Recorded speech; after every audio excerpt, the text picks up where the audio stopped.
Unidad número 1. El lenguaje como sistema de comunicación. Los objetivos de la clase son los siguientes. Conceptualizar el término de lenguaje y de comunicación.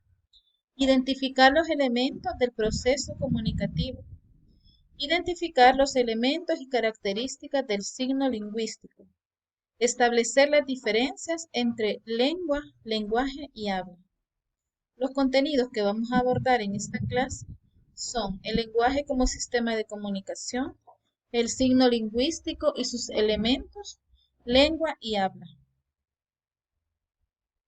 Para comenzar, vamos a definir qué es el lenguaje.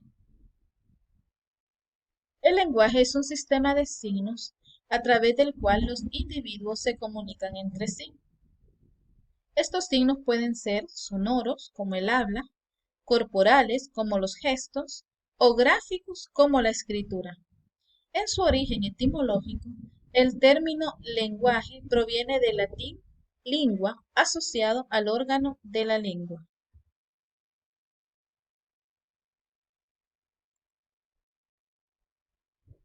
El lenguaje es la manera en que el género humano satisface la necesidad de comunicarse.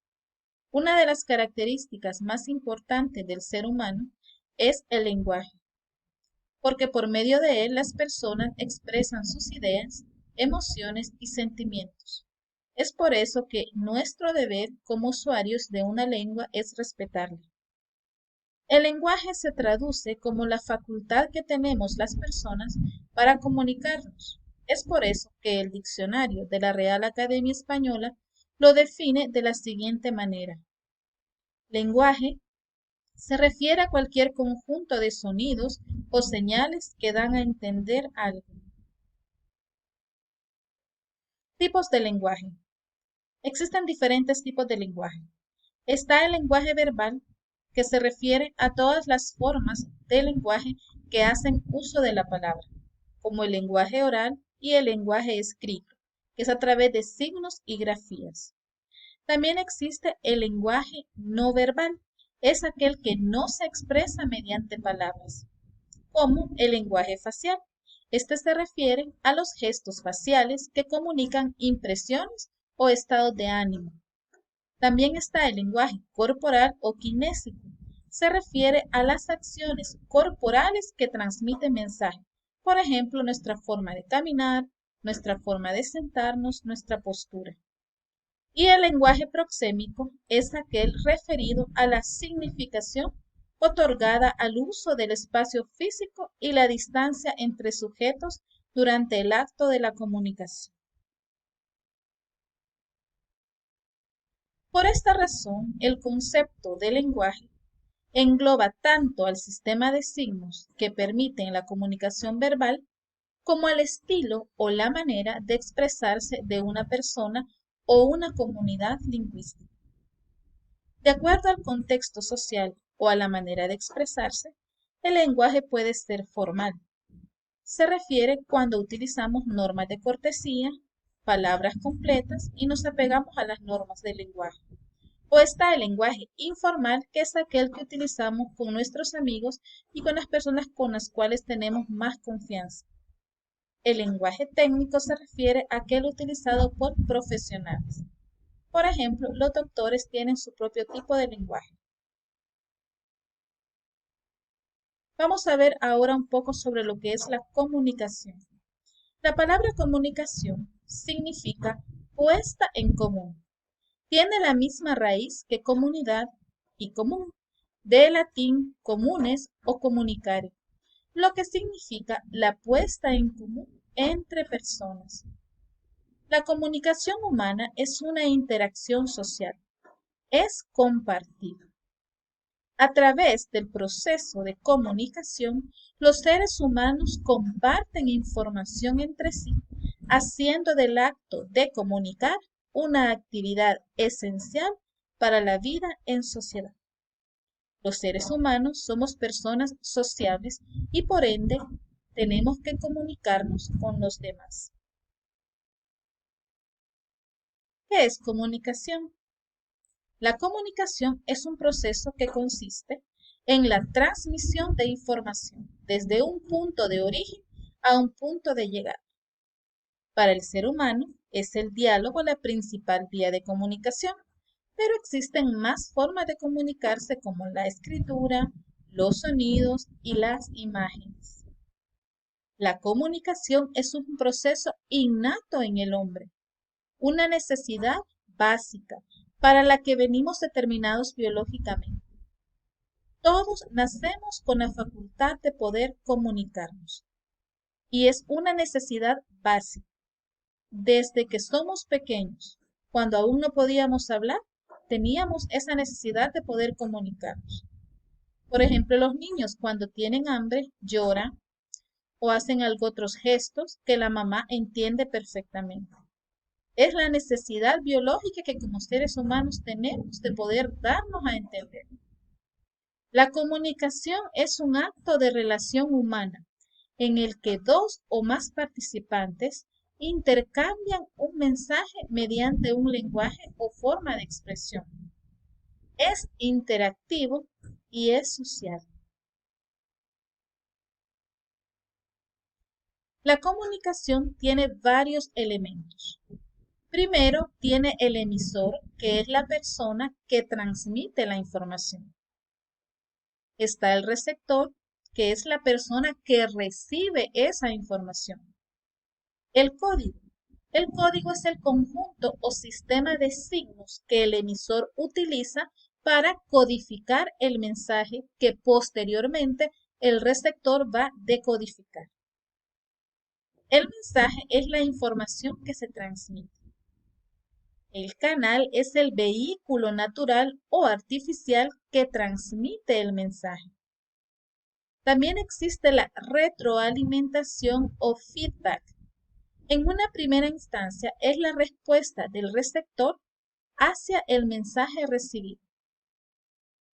Y el contexto, que son las circunstancias temporales, espaciales y socioculturales que rodean el hecho o acto comunicativo y que permiten comprender el mensaje en su justa medida. A continuación, vamos a ver el esquema de los elementos de la comunicación. Para que la comunicación ocurra, son necesarios algunos pasos básicos que caracterizan a este proceso. Primero tenemos la intención de comunicar. Se requiere de uno o varios emisores que quieran enviar un mensaje. Luego está la codificación del mensaje. El emisor prepara el mensaje según el tipo de comunicación que vaya a emplear, ya sea esta verbal, no verbal, escrita o visual. Luego se encuentra la transmisión del mensaje. Implica la utilización de medios o canales adecuados al código empleado por el emisor. Por ejemplo, si yo quiero enviar un mensaje escrito, puedo utilizar un correo electrónico, una carta, o si quiero hacer un mensaje verbal, puedo utilizar el teléfono, una llamada o personalmente. Luego viene la recepción del mensaje. Para que el mensaje pueda ser recibido, el receptor debe conocer el código en el cual fue enviada la información. Por ejemplo, si se le envía una carta a una persona que no sabe leer, el proceso de comunicación no tendrá lugar. Y también es importante el contexto en el cual se está dando el proceso de comunicación para que el mensaje sea entendible de una mejor manera. Algo muy importante es la interpretación del mensaje. Aquí entra en juego el contexto del receptor, ya que dependiendo de factores, ya sea biológicos, psicológicos, emocionales o socioculturales, el mensaje puede ser interpretado de múltiples formas que no necesariamente tienen que coincidir con la intención que tenía el emisor al momento de comunicar.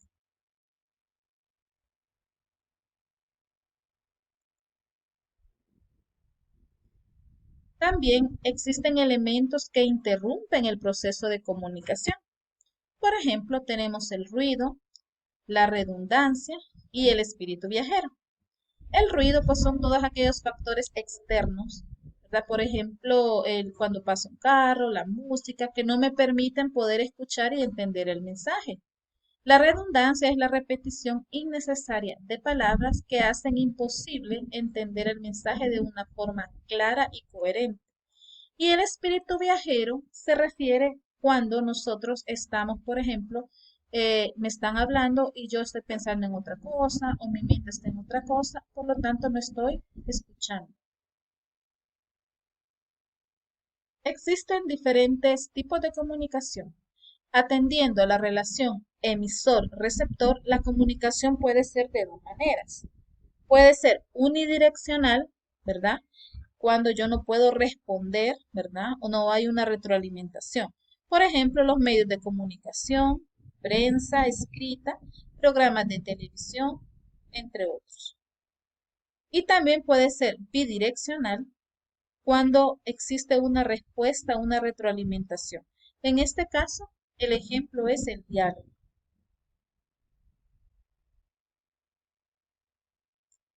La comunicación posee ciertas características. Requiere de un emisor y un receptor. Es un proceso dinámico.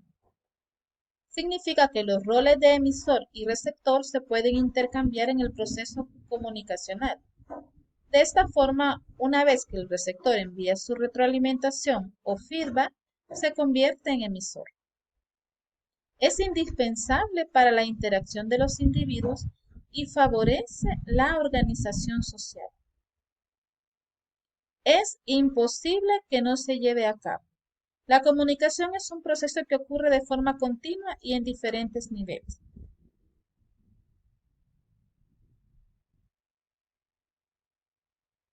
Existen diferentes funciones dentro de la comunicación, dependiendo del mensaje que quiero dar a conocer.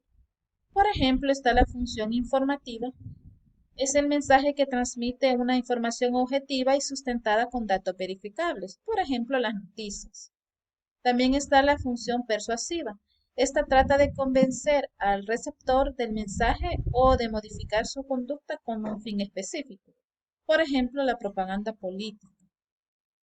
También está la función formativa, que su intención es transmitir mensajes que generen conocimientos en el receptor y que éste los incorpore a su sistema de creencias. Los procesos, los procesos comunicativos en entornos educativos tienen esta función. Está la función de entretenimiento. Se trata de la creación de mensajes pensados para el disfrute del receptor. La comunicación asertiva. ¿Qué es la comunicación asertiva? Dice que es aquella mediante la cual logramos manifestar a los otros de forma simple, clara y oportuna lo que sentimos, queremos o pensamos. También la comunicación asertiva es una habilidad social de gran valor que está asociada a la inteligencia emocional y a la capacidad para comunicarse de manera armoniosa y eficaz con los demás.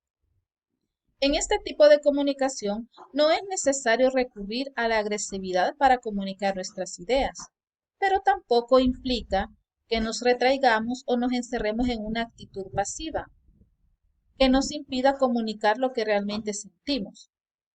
Así, en la comunicación asertiva, ha de haber siempre un equilibrio. Se trata de comunicar de manera clara y objetiva nuestros puntos de vista, nuestros deseos o nuestros sentimientos con honestidad y respeto, sin menoscabar o ofender o herir al otro o a sus ideas y opiniones. Tema número 2. El signo lingüístico, elementos y características. Se llama signo lingüístico a la unidad mínima de la comunicación verbal. Parte de un sistema social y psíquico de comunicación entre los seres humanos que conocemos como lenguaje. Signos orales que componen una lengua. Las palabras.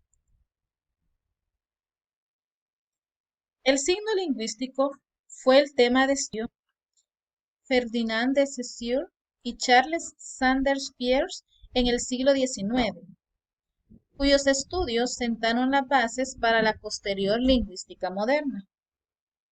Los elementos del signo lingüístico, tal y como los definió Saussure, comprenden dos elementos psíquicos asociados y unidos en nuestro cerebro.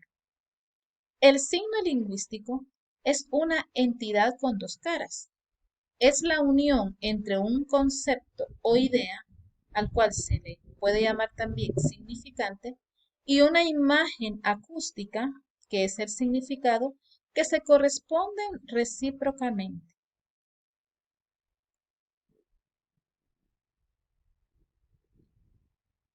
Significante. El significante es la parte material del signo, aquella que aporta la forma y que es reconocible mediante los sentidos. Es la cadena de sonidos que emitimos al hablar o las grafías que utilizamos al escribir. El significado es la parte inmaterial, mental, social y abstracta del signo lingüístico. Vendría a ser la imagen psíquica o el contenido que se transmite mediante el lenguaje. Y el intérprete es el referente u objeto real del mundo al que se asocian tanto el significado como el significante. Por ejemplo, si nosotros escuchamos la palabra elefante o la leemos en algún libro, rápidamente nos hacemos una idea, una imagen acústica en nuestra mente, que no específicamente es la figura del elefante, sino que sabemos que es un animal, podemos recordar el color, el tamaño, etc. Relación entre significado, significante y referente. Existe una relación directa y continua entre significante y significado y entre significado y referente. Y es discontinua o indirecta la mayoría de veces entre significante y referente. Por ejemplo, si yo tengo la palabra ragno, para el referente, si no conozco este significante o no conozco este idioma, no va a tener el mismo significado porque no voy a tener una imagen al cual poder asociar ese significante. Tanto el significante como el significado son facetas recíprocas del signo, es decir, que se necesitan la una a la otra como las dos caras de una hoja de papel. Por ello, no es posible separarlos ni manejar uno solo. A este tipo de relación se le conoce como dicotomía. Aquí tenemos otro ejemplo en el cual el significante en el plano fónico es el sonido de la palabra manzana y el significado es el concepto, sabemos que es una fruta, y la imagen acústica que nos hacemos en nuestro cerebro. Existen diferentes tipos de signo lingüístico. Según Peirce, existen tres tipos distintos de signos de acuerdo a la relación entre el objeto y su interpretante. Estos son el índice, icono y símbolo. El índice es el signo tiene una relación lógica, causal, de proximidad de algún tipo con su referente real. Por ejemplo, tenemos este dibujo de una nube negra y si lo vemos rápidamente, esto nos indica que va a llover. Por eso se le llama índice. En el icono, en este caso, el signo se asemeja a lo que representa. Es decir, tiene una relación mimética o de semejanza. Por ejemplo, tenemos la figura de un sol y de una nube que hacen referencia al clima, pero es un icono. Y el símbolo son los que presentan la relación más compleja entre el objeto y el referente, ya que es totalmente cultural, arbitraria. Por ejemplo, tenemos la imagen de una balanza. Esto al mismo tiempo es un icono, porque es una semejanza o tiene un parecido con la balanza real, pero también es un símbolo porque tiene un significado convencional. Para nosotros la balanza significa justicia. Características del signo lingüístico. Según los estudios de Saussure, el signo lingüístico posee características determinadas. Número 1. Mutabilidad o diacrónico. Esto significa que el signo lingüístico puede mutar, cambiar o adquirir nuevos sentidos a través del tiempo. Un ejemplo de ello es la etimología, el origen de las palabras modernas a partir de las antiguas, que van lentamente cambiando. Ejemplo, obscuro, oscuro. Número 2. Inmutabilidad o sincrónico. No se puede cambiar libremente un término cuando es aceptado en una lengua, sino que permanece por un tiempo prolongado. Un ejemplo de ello es que no podemos alterar las palabras de nuestro idioma e imponer ese uso al resto de los hablantes del mismo. Por ejemplo, la palabra árbol, reloj, etc. Número 3. Arbitrariedad. El significado y el significante no guardan relación natural, sino que es aceptado convencionalmente por los hablantes. Cada lengua tendrá una palabra para el concepto. Por ejemplo, la palabra perro en diferentes idiomas, por ejemplo, en inglés es dog, en italiano es cane y en francés es chien. Pero todos tienen un mismo significado, aunque el significante varíe dependiendo de los hablantes y de la lengua. Número 4. Linealidad. Los significantes del lenguaje verbal forman parte de una cadena de signos cuyo orden importa para que se pueda entender de manera correcta. Por ejemplo, la palabra cielo no es equivalente a o cielo. Número 5. Articulación. El signo lingüístico es articulado, es decir, que puede descomponerse en unidades menores reutilizables para formar nuevos signos. En este sentido, posee una doble articulación. La primera son los elementos mínimos con significados, los cuales se llaman morfemas. Por ejemplo, la palabra ateo puede componerse en dos morfemas, a y teo. A tiene un significado propio que significa sin y teo significa Dios. O sea, la palabra ateo significa sin Dios. Por ejemplo, con A puedo formar otro signo, puede ser afónico, sin voz. También tenemos los elementos mínimos sin significado. En este caso son los fonemas, las letras. Tema número 3. Lengua y habla. Lengua es un sistema complejo de signos regidos por un conjunto de normas según las cuales está permitido combinarlos. Cada hablante conoce el código de su lengua y lo emplea para comunicarse. Este código es muy importante para el normal desarrollo de la comunicación entre las personas, pues el hecho de que todos los hablantes de una lengua lo conozcan es lo que hace que se puedan comunicar entre sí. Por lo tanto, la lengua viene siendo el idioma. El habla, por otro lado, es la realización de ese sistema lingüístico, es decir, el uso que cada hablante hace de la lengua. Es un acto singular por el cual una persona, de forma individual y voluntaria, cifra un mensaje concreto, eligiendo para ello el código, los signos y las reglas que necesita. El habla es el uso personal de la lengua y está determinado por diferentes aspectos, entre otros sociales, regionales, culturales, educativos e incluso físicos, forma de la boca, disposición de los dientes, movimiento de la lengua, etc. El habla es el uso que cada persona hace de su lengua. Y lenguaje, como ya lo vimos al principio de la clase, es el sistema de signos por los cuales nosotros nos podemos comunicar entre sí.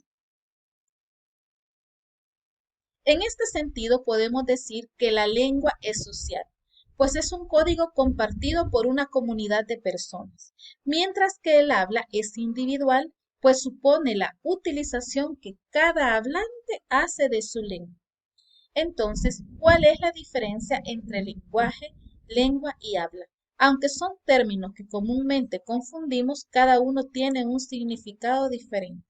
Aquí podemos ver en un resumen qué es lenguaje, qué es lengua y qué es habla.